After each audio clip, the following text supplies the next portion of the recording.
serait très très mise à mal. Côté entreprise, Grégory, on va parler d'Amazon avec la partie la moins connue du grand public de son activité, c'est Amazon Web Services, l'hébergement de données de sites internet. Et hier, cette activité a été en panne pendant une longue période avec des conséquences qui dépassent largement Amazon puisque les plateformes de streaming hébergent une partie de leur contenu chez Amazon. Oui, et en plus, c'est pas la première panne, hein. C'est la 27e panne cette année. Mais c'était une panne très importante. C'était surtout sur la côte est des États-Unis. Et comme vous dites, il y a des conséquences. Des conséquences simples qui touchaient Amazon. Par exemple, les chauffeurs de camionnettes de livraison Amazon, tout d'un coup, ne pouvaient plus scanner les paquets. Donc, ils ne savaient pas où ils devaient livrer ces paquets. Ils étaient tous à attendre que ça soit réparé. Mais autrement, alors, ça a touché tout le monde. Par exemple, il y a une application sur Apple qui permet, avec son téléphone, d'ouvrir la porte d'entrée de sa maison. Hop, beaucoup de gens sont arrivés chez eux, ils ont essayé d'ouvrir leur porte d'entrée avec leur application. Ça marchait pas. Le cloud d'Amazon était en panne. On ne pouvait pas accéder au parc d'attractions Disney parce que tout le système de billets est sur le cloud d'Amazon. Et beaucoup de choses. McDonald's, tout d'un coup, ne pouvait plus faire payer ses hamburgers. Même raison. Donc, ça montre à quel point aussi bien le cloud d'Amazon que, bien sûr, celui de Microsoft, qui est le deuxième, est devenu tellement important dans notre vie que, on ne peut pas s'en passer, mais surtout, deux, si ça devient un peu le maillon faible de la chaîne et qu'une attaque informatique a lieu contre le cloud, c'est pas du tout le cas hier. Là, on aura des vrais problèmes parce qu'en fait, on va immobiliser à peu près toute l'économie. Et je peux rajouter aussi, par exemple, tout le système de réservation de Delta Airlines. Et comme vous disiez, bon, Netflix, Disney, bon, on peut se passer pendant un moment peut-être de film en streaming. Plus difficile si vous êtes aux commandes d'un avion et que tout d'un coup, vous voyez un petit problème du côté de votre ordinateur. Effectivement, on peut le voir comme ça. Merci beaucoup Grégory pour cette explication. On va s'intéresser à Apple. Apple qui a des petits problèmes de communication ou en tout cas des informations contradictoires. La semaine dernière, Bloomberg disait que Apple avait réduit ses commandes chez ses fournisseurs pour l'an prochain. Le titre avait fortement baissé. Et puis là, on apprend le contraire. Expliquez-nous. Oui, le titre avait baissé et mon commentaire, d'abord j'avais dit que ça me mettait vraiment en colère parce qu'en fait, les informations de Bloomberg, n'étaient pas vérifiées et deuxièmement, étaient absurdes parce que Apple ne va jamais demander à ses fournisseurs de diminuer leur production alors qu'on est en plein manque justement d'approvisionnement de semi-conducteurs et autres. Donc j'ai dit fake news, attention fake news. Aujourd'hui, il arrive exactement le contraire. C'est Nikkei, l'agence japonaise, qui dit non, Apple a appelé tous ses fournisseurs pour leur dire d'accélérer la production en décembre et en janvier. Donc tout l'argument de Bloomberg que la demande d'iPhone était en baisse est totalement contredit à 100% par les nouvelles d'aujourd'hui. Alors la semaine dernière, Apple perdait 3%, mais vous aviez même votre titre, là, ASML, qui était en baisse de 4%, vous aviez les semi-conducteurs en baisse, et puis sur des fake news, comme je le dis, aujourd'hui, la nouvelle est beaucoup plus logique.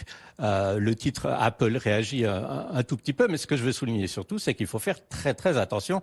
C'est tellement facile de donner des nouvelles, non pas pour moi ou pour vous, mais de donner des nouvelles qui ont un impact négatif ou positif sur les marchés, alors qu'en fait, c'est des nouvelles qui n'ont aucune signification. Si je veux être très très méchant, je dirais, c'est un peu comme le contrat de vaccin de Valneva à Bahreïn. On attend de le voir venir, il n'y a pas encore de vaccin. Mais ce que je voulais surtout dire, c'est que Apple, et là je regardais les performances en bourse de Apple, les chiffres, alors là, vont vous étonner. Depuis son IPO, Apple, je l'ai sous les yeux, est en hausse de 4000% depuis son IPO. Et en fait, par année, Apple, depuis donc les années 80, a eu une hausse en moyenne annuelle de 20%. Alors que le S&P a une hausse annuelle moyenne de 12%. Qu'est-ce que ça veut dire? Ça veut dire tout simplement que Apple a fait, sur toute cette période, une performance tellement supérieure à toutes les autres, non seulement classes d'actifs, mais actions, que les petites critiques qui tôt ou tard arrivent pratiquement quotidiennement sur Apple devraient peut-être être prises avec un grand grain de sel. Et je m'excuse quand j'ai dit 4000%, je lisais la mauvaise ligne, ce n'est pas 4000%, c'est 22 000%. Mais qu'est-ce que ça fait à ces niveaux-là? Oui, j'essaie de calculer si on avait, au lieu d'acheter un iPhone à l'époque, acheté pour 1 000 € d'actions Apple, 1 000 $ en l'occurrence, ça ferait un joli pactole aujourd'hui.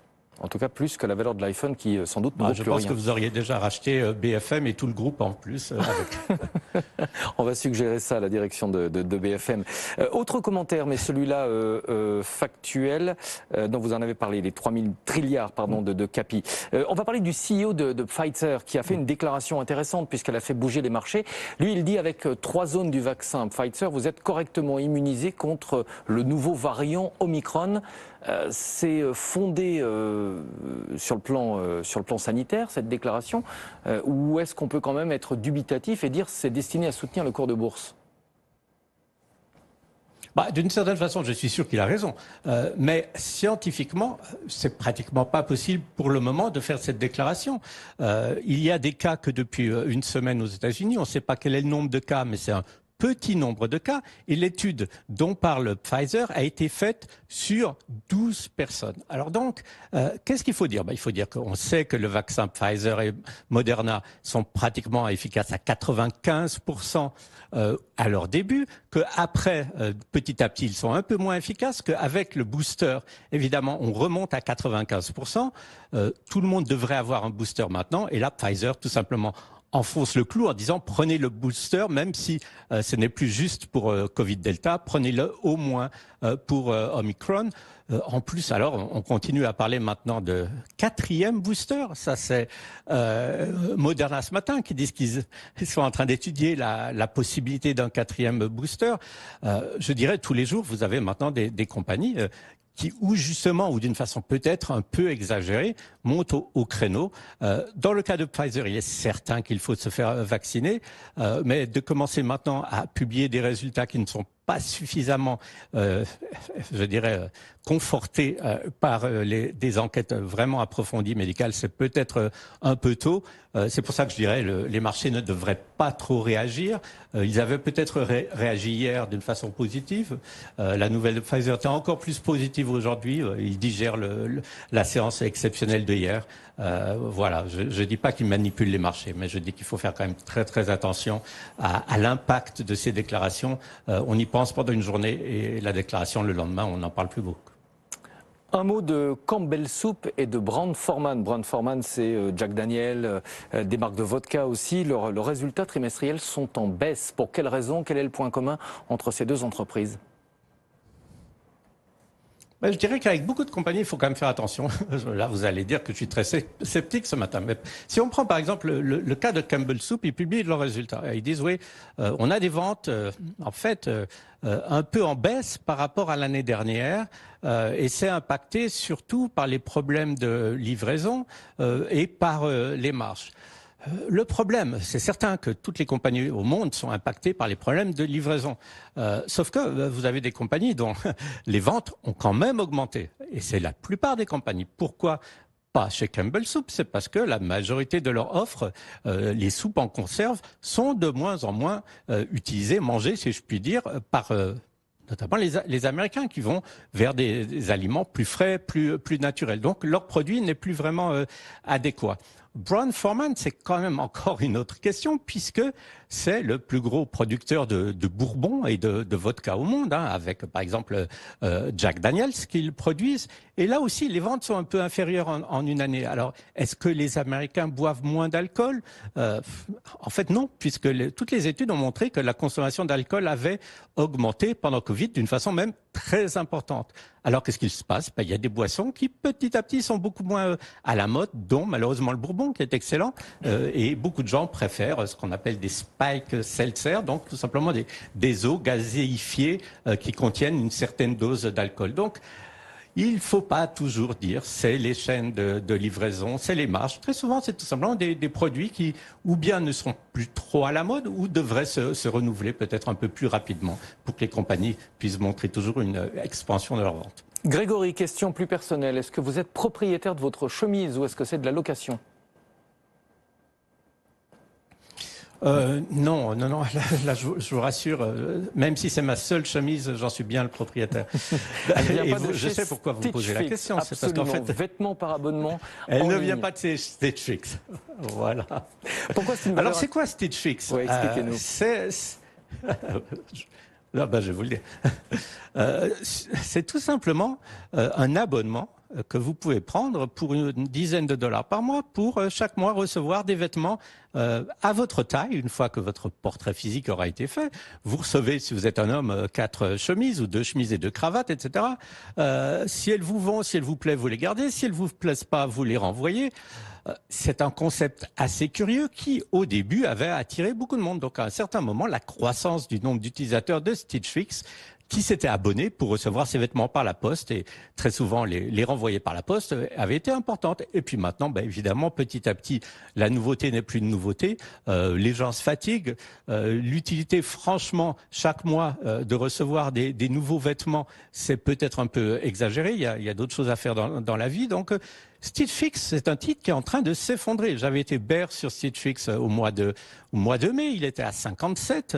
J'étais bear au mois de septembre, il était à 29. Aujourd'hui, on est à 18 et je suis toujours négatif, toujours bearish sur ce titre. C'est une compagnie, en fait, qui devrait peut-être être rachetée par une compagnie de vente sur Internet qui acquérait une certaine clientèle et un produit particulier. Mais en fait, c'est une compagnie qui n'a aucune raison d'être cotée d'une façon indépendante. Évidemment, elle perd aussi de l'argent. Donc, oui, on peut continuer à être très négatif sur Stitch Fix.